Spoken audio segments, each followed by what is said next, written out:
What is gravity? Gravity is a force of attraction between two masses, bodies, or particles. It is attraction between everything existing and between objects everywhere in the universe.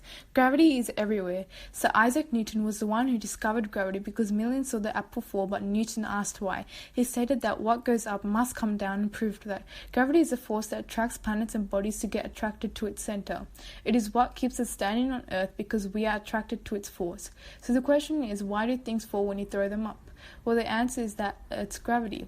This is what makes things fall back down because the force is pulling it down. Anything with a mass has a gravity, and that will keep it closer to the ground. Gravity is the reason why the moon orbits the Earth and how the planets orbit the sun.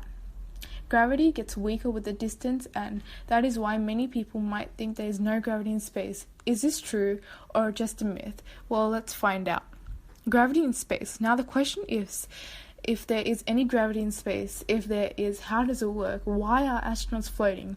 These are many questions raised and they all have a common answer. The answer is that astronauts have the same gravitational pull as humans on Earth. There is gravity on space, it's just a little weaker than on Earth. 90% of Earth's gravity reaches space. If there is gravity in space, then why do astronauts float and feel as if they are weightless?